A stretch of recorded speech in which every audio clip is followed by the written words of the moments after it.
ଦେଖନ୍ତୁ ବର୍ତ୍ତମାନ ଭାତ ବସେଇ ଦେଇଛି, ପୁରା ଡାଲି ବି ହେଇଗଲାଣି।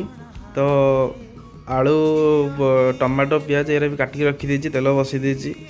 ଏନେ ତେଲ ବାସିଲା ପରେ ପିଆଜ ପକାଇଦେବା। କ'ଣ କରିବା, ବର୍ତ୍ତମାନ ବାହାରେ ରହିଲେ ତ ଏମିତି ସବୁ କରିବାକୁ ପଡ଼ୁଛି। ଆଉ 4ଟା ରାତିରେ ଉଠିକି ରୋଷେଇ କରିକି ଧରିକି ଯିବାକୁ ପଡ଼ୁଛି, ନହେଲେ ତ ମାନେ ଭୋକରେ ରହିଯିବ, କିଛି ବି ଖାଇ ହେବନି। ଆଉ ପୁଅ ପିଲାଙ୍କ ଜୀବନଟା ବହୁତ ବଡ଼ କଷ୍ଟ। ଯେଉଁମାନେ ବାହାରେ ଅଛନ୍ତି ସେମାନେ ଜାଣିଥିବେ। ଏଇଟା ଯେଉଁମାନେ ବାହାରେ ରହୁଛ ସେମାନେ ଦେଖିବେନି, ସେମାନଙ୍କର କିଛି ଦେଖିବା ଦରକାର ନାହିଁ। ଯେଉଁମାନେ ଓଡ଼ିଶାରେ ରହୁଛନ୍ତି ତ ମୁଁ ସେମାନଙ୍କୁ ରିକ୍ୱେଷ୍ଟ କରିବି, ସେମାନେ ଟିକେ ଦେଖ ଟିକେ ଭିଡ଼ିଓଟା କେମିତି କ'ଣ ହେଇଛି।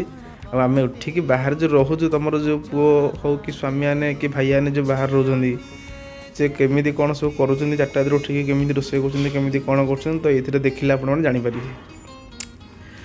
ଆଉ ଏମିତି ବନେଇକି ଧରିକି ଯିବାକୁ ପଡ଼ୁଛି। 4ଟା ରାତିରେ ଉଠିକି ରୋଷେଇ କରିକି ରାତିରେ ପୁଣି ମାଜିକି ଥୋଇଲେ ସକାଳୁ ଉଠିକି ରୋଷେଇ କରି ହେବ। ବର୍ତ୍ତମାନ ଭାତ କରିବି, ଡାଲି କରିବି।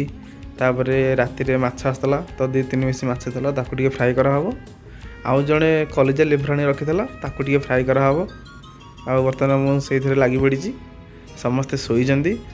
ଟାଇମ୍ ପ୍ରାୟ ହେବ 4ଟାରୁ 5ଟା, 4ଟା10 ନା 15 କ'ଣ ହେଇଛି। ମୁଁ ଜଲ୍ଦି ଉଠିବି ବୋଲି, ନହେଲେ ଏତେ ସାରା ତ କରିହେବନି। 6ଟାକୁ ପୁଣି ଡ୍ୟୁଟି ଯିବାକୁ ପଡ଼ିବ। ତ ସେଇ ଷ୍ଟାଇଲ୍ ସବୁ ଚାଲିଛି। ଆଉ କ'ଣ କରିବା, ବାହାରେ ତ ଆସିକି ରହିବାକୁ ପଡ଼ୁଛି। 2 ପଇସା 3 ପଇସା ପାଇଁ ବାହାରେ ଖଟିବାକୁ ପଡ଼ୁଛି।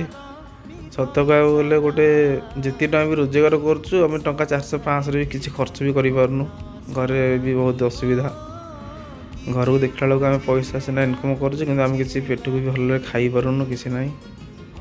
ଆଉ ଚାଲିଛି ଏମିତି ରୋଷେଇ। ତ ଦେଖନ୍ତୁ ବର୍ତ୍ତମାନ 4ଟା ରାତି ହେଇଛି, ଡ୍ୟୁଟିକି ମୁଁ ରୋଷେଇ କରୁଛି। ଦେଖ ଏପଟେ ଚିକେନ, ସେପଟେ ମାଛ ଫ୍ରାଏ, ଏପଟେ ଭାତ ଡାଲି କରିକି ଥୋଇ ଦେଇଛି। ତାପରେ ଏସବୁ ସରିଲା ପରେ ଯିବା ଗାଧୋଇକି ବାହାରିବା। ମାଛଟା ହେଇଗଲା, ତାକୁ ବନ୍ଦ କରିଦେଲି ଗ୍ୟାସ୍।